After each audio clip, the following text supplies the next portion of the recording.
Hello and welcome to part 1 of 3 of How to Holiday.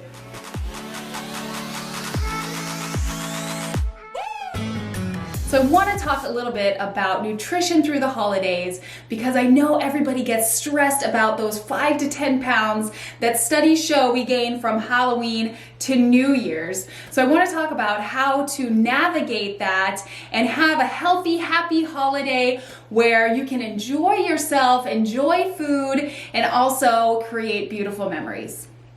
So I feel like as women and moms, wives, business women, friends, that there's a lot of pressure on us to create this perfect holiday experience. And when that happens, it involves getting less sleep because we're up late at night getting things prepared and shopping maybe. We're out of our routine. We are maybe traveling, we're in different time zones, we're hanging out with people who we don't normally hang out with, and that might cause a little bit of anxiety. We're going to more parties and functions, and that might cause a little bit of anxiety. But I don't want us to feel like we are going to be a victim of the holidays. It's not, specific one meal like Thanksgiving dinner or one certain party that we go to that is going to create this weight gain from Halloween to New Year's. It's what we do over that, entire 2-month period. So we want to look at the big picture here and make sure we are navigating that correctly and not just one meal or one party.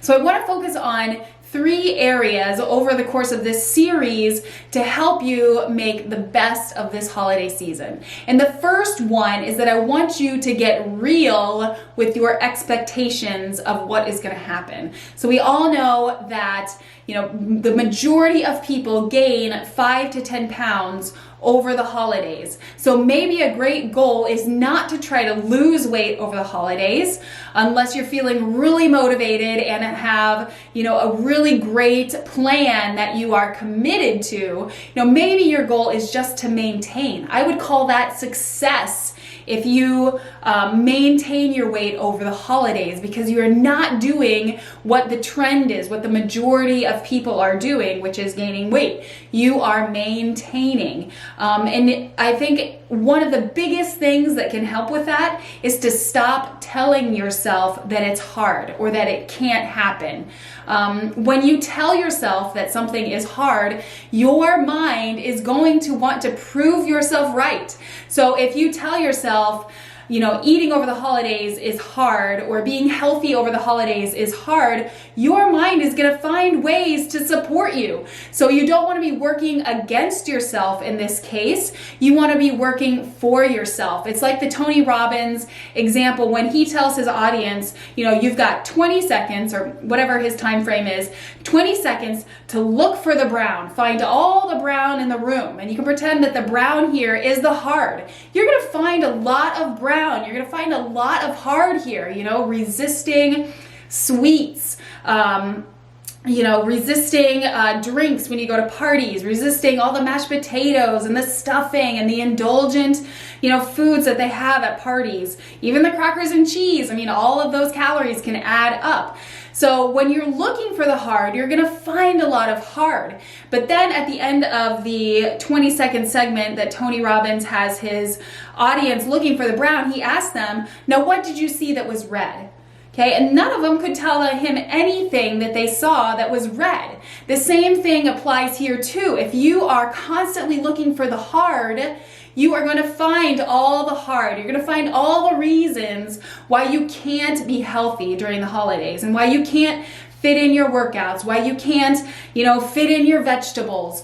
But when you start looking for ways to do that, when you start actually looking for the red, looking for the ways to fit in workouts, researching, what's a 15-minute workout that's going to get me some good results, you will find ways to do it. So stop. The number one thing, stop telling yourself that it's hard and start finding ways to support that it's easy. So some other things that we tell ourselves as to why we can't be healthy through the holidays. And another major one, and actually this happens probably all year long, is that you are addicted to sugar. And the thing with this is that you're giving your power away to sugar. You know, sugar is not your boss. Sugar is not in control of you. So stop letting it be. Okay, you are not addicted to sugar. You are in the habit of telling yourself that you're addicted to sugar, and then your body and your mind are supporting what you are telling yourself. So sugar is not your boss again. It is not in control of you. You have control over the sugar. You say, you know, some people say, well, just can't stop eating the cookies. So, and I, want to ask you, in that situation, tell yourself, I won't stop eating the cookies. Replace can't with won't, and see how that changes your reaction to the situation. Because oftentimes, I will stop eating the cookies. It's not a matter of I can or I can't. It's whether I will or I won't. So if you are in the habit of telling yourself, and in the long run convincing yourself that you are addicted to sugar, you have the power to change that. You also have the power to convince yourself that you are not addicted to sugar. So start flipping that around and see what happens. So the next thing that I find people often tell themselves that is holding them back is that they don't know what other people are going to be making, or they don't know what people are going to be serving at certain parties. So they're just not sure what to do with their nutrition when they get there. And my question is, do you not really know what's gonna be at a party or at Thanksgiving dinner? It's probably gonna be the standard stuff. So Thanksgiving dinner, you know it's gonna be turkey, it's gonna be mashed potatoes and stuffing. Don't pretend that you don't know. And you can look up, do your research. It's like going into a test, if you want to think of it this way. You would study for that test, right? If you were going to take some college test or a high school test, you would want to be prepared. So it's the same thing. You wouldn't want to walk into that test blind. It's the same thing with Thanksgiving dinner. You look up how many calories is turkey? How many calories is mashed potatoes? So that you kind of can go in there and kind of estimate how much you're having, so that you can stay on track and make sure that you're not going into a crazy surplus of a 3,000 calorie meal when your normal calorie intake is maybe 1,500. Another thing about doing your research before going into a meal is that you can decide whether or not it's worth it to actually eat that food. So I know I used to love stuffing, but when I looked up the calories in stuffing, to me it was not worth it to have that many calories in such a small portion of food, that it totally turns me off to eating that anymore. So I don't really eat stuffing anymore. But pecan pie, that is totally my favorite. If you can get me a good piece of pecan pie, my grandmother's recipe, that is worth it to me. So I will disregard the stuffing. I will skip that in order to have the calories for my pecan pie.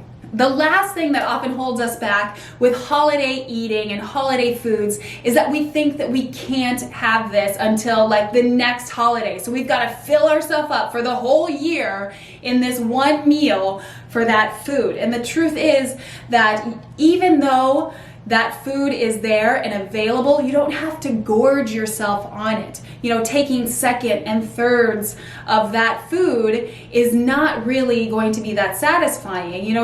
Studies show that the second and third time that we have something, it's not as good as the first. It's kind of like movies, the sequel is never as good as the original, right?